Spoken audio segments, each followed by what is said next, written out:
बिहार का अगला मुख्यमंत्री कौन होगा? इस सवाल का जवाब अब त्रिकोणीय मुकाबले से तय होगा, क्योंकि लड़ाई सिर्फ इंडिया वर्सेस एनडीए नहीं है। एक और नाम जोड़ दीजिए, जन सुराज का। जी हाँ, ऐसा हम नहीं, सी वोटर का ताजा सर्वे कह रहा है। बिहार, जहां की राजनीति हर बार देश भर की सुर्खियों में रहती है।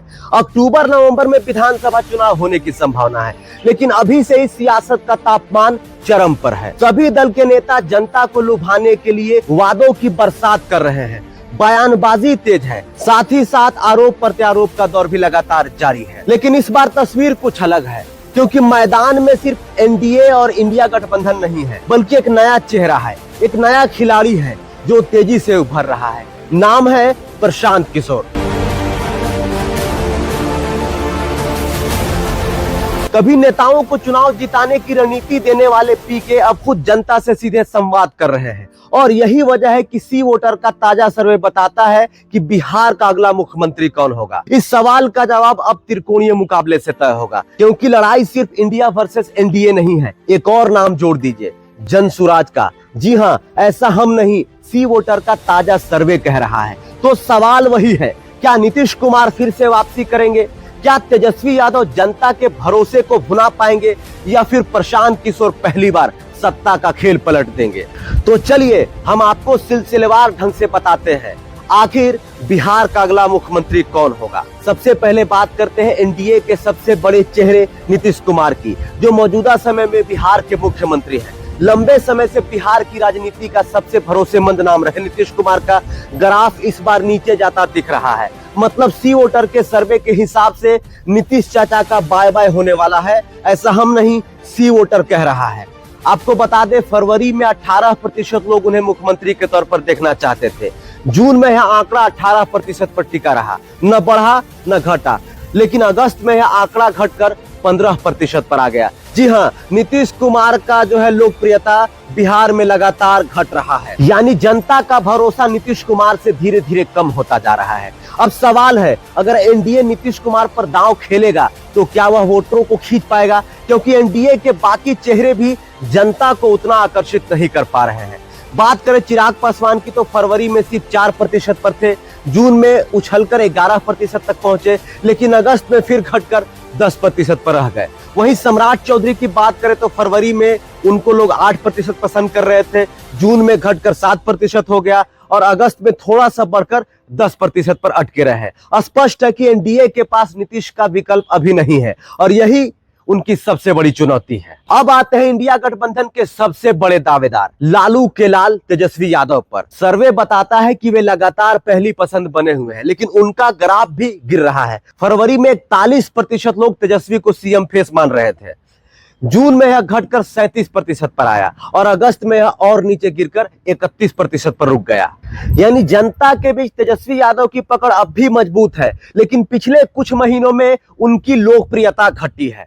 अब बड़ा सवाल है, क्या तेजस्वी इस भरोसे को वोट में बदल पाएंगे, या फिर चुनावी शतरंज में कहीं पिछड़ जाएंगे? ये तो जब चुनाव के नतीजे आएंगे तो ही पता चलेगा। और अब हम बात करते हैं उस चेहरे की जिसने इस चुनाव को और भी रोमांचक बना दिया है, जिसके खिलाफ न सत्ता पक्ष खुल के बोल रहा है, न विपक्ष बात कर रहा है। हम बात कर रहे हैं प्रशांत किशोर की। पीके, जिन्हें कभी देश भर के नेता अपनी चुनावी जीत का मास्टरमाइंड मानते थे, आज वे खुद जनता के बीच पैदल चलकर गांव-गांव और मोहल्ला-मोहल्ला जाकर उनसे सीधा संवाद कर रहे हैं। उनकी यही शैली और नेताओं से अलग बनाती है, क्योंकि जहां बाकी नेता मंच से भाषण देते हैं, पीके गांव की चौपाल में बैठकर चाय पीते हैं, किसानों की बात सुनते हैं और युवाओं से उनके भविष्य को लेकर चर्चा करते हैं। इसीलिए सर्वे के आंकड़े भी यही कहानी कह रहे हैं। फरवरी में सिर्फ 15% लोग उन्हें बिहार का विकल्प मान रहे थे, जून में यह बढ़कर 16% हुआ, मतलब 1% का इजाफा हुआ, और अगस्त में उनकी लोकप्रियता में जबरदस्त उछाल देखने को मिला। बिहार की जनता अब उनको सराखों पर बैठा रही है, तभी तो 15% से बढ़कर सीधे 22% तक पहुंच गई है प्रशांत किशोर की लोकप्रियता। यानी कुछ ही महीनों में उनकी पकड़ तेजी से मजबूत हुई है। अब असली सवाल है, आखिर जनता को क्यों पसंद आ रहे हैं पीके? चलिए आगे हम इस वीडियो में आपको बताते हैं। देखिए, पीके सिस्टम से बाहर का चेहरा है। बिहार की जनता दशकों से वही चेहरा देखते आई है, कभी लालू, कभी तेजस्वी, कभी नीतीश, कभी बीजेपी, लेकिन पीके इस सिस्टम से बाहर है, इसलिए जनता उन्हें नए विकल्प के रूप में देख रही है। आंकड़ों से साफ पता चल रहा है कि मुकाबला इंडिया वर्सेस एनडीए नहीं, मुकाबला इंडिया वर्सेस जनसुराज का है। बिहार की आबादी का सबसे बड़ा हिस्सा युवा है, लेकिन यही युवा आज सबसे ज्यादा परेशान है बेरोजगारी, पलायन और शिक्षा की बदहाल व्यवस्था से। हर साल लाखों युवा रोजगार की तलाश में दिल्ली, पंजाब, गुजरात और महाराष्ट्र का रुख करते हैं। कोचिंग इंडस्ट्री और प्रतियोगी परीक्षाओं में गड़बड़ी के कारण युवाओं का भरोसा लगातार टूट रहा है, और यही वो खाली जगह है जिसे प्रशांत किशोर भर रहे हैं। जी हां, आप सही समझ रहे हैं, लगातार युवाओं के दिल में प्रशांत किशोर बसते जा रहे हैं।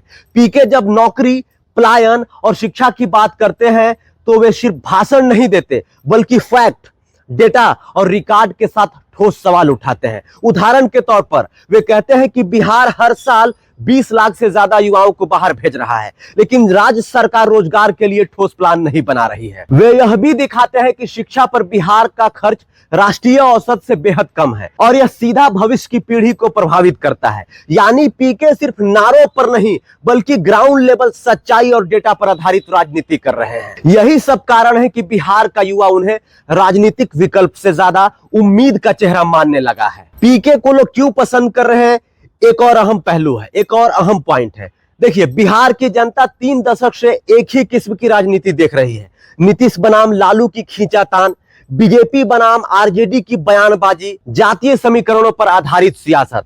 लेकिन अब हालात बदल रहे हैं। लोग इस पुरानी राजनीति से थक चुके हैं। वोटर चाहते हैं कोई ऐसा चेहरा आए जो सिर्फ सत्ता की जोड़ तोड़ की नहीं, बल्कि जमीन पर बदलाव की राजनीति की बात करे, और यही जगह भर रहे हैं प्रशांत किशोर। पीके जाति से ऊपर उठकर शिक्षा, स्वास्थ्य और रोजगार जैसे मुद्दों को चुनावी केंद्र में ला रहे हैं। लोगों को लग रहा है कि अगर पीके को एक बार मौका दिया जाए तो शायद बिहार की राजनीति पुराने ढर्रे से निकल पाएगी। अब सबसे अहम और मुख्य सवाल, भरोसा और पारदर्शिता। प्रशांत किशोर कहते हैं, नेता बनने नहीं आया हूं, बिहार को बदलने आया हूं। अब भले यह एक राजनीतिक बयान लगे, लेकिन जनता के बीच इसका असर गहरा है, क्योंकि बाकी नेताओं पर जहां भ्रष्टाचार, घोटालों और स्कैम के आरोप लगते रहे हैं, वहीं पीके की छवि अब तक एकदम साफ सुथरी रही है। उनके खिलाफ न कोई भ्रष्टाचार का मामला है, न किसी स्कैम में नाम, न ही किसी जातीय आपराधिक राजनीति का दाग। मतलब पीके वर्तमान समय में साफ सुथरा छवि के हैं और साफ सुथरा तरीके से वो राजनीति कर रहे हैं। इसके उलट पीके लगातार दूसरे दल के नेताओं की पोल खोलते रहते हैं, चाहे आरजेडी के नेता हो, जेडीयू के हो या बीजेपी के हो। पीके ने लगभग हर बड़े नेताओं को जनता के सामने कटघरे में खड़ा किया है। वर्तमान समय में देख रहे होंगे जो भाजपा के प्रदेश अध्यक्ष हैं, उनको कैसे पीके ने कटघरे में लाया है। यही पारदर्शिता और नो नॉनसेंस अप्रोच उन्हें बाकी नेताओं से अलग करती है, और यही कारण है कि बिहार की जनता जो अब तक नेताओं से सिर्फ वादे सुनते आई थी, अब पीके को विश्वास की नई उम्मीद मानने लगी है। जी हां, आप बिल्कुल सही सुन रहे हैं, बिहार की जनता पीके को विश्वास और उम्मीद की एक नई किरण मान रही है। और सी वोटर का ताजा सर्वे जो है, इसका जीता जागता उदाहरण है।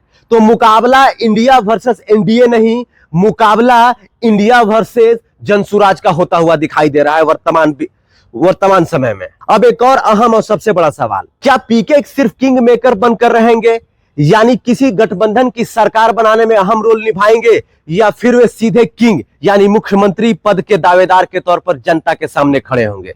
अगर उनकी लोकप्रियता का यही ग्राफ चलता रहा तो नवंबर तक प्रशांत किशोर बिहार की राजनीति का सबसे बड़ा फैक्टर बन सकते हैं। यानी सी वोटर के सर्वे के हिसाब से प्रशांत किशोर तेजस्वी के बाद दूसरे सबसे लोकप्रिय चेहरा है बिहार के राजनीति में। तो आप इस रिपोर्ट को देख के समझ गए होंगे कि वर्तमान समय में बिहार की राजनीति का सबसे बड़ा चेहरा कौन है। आपको क्या लगता है, अपनी राय हमें कमेंट बॉक्स में जरूर बताइएगा। बाकी आप तमाम लोगों को नमस्कार और जोहार।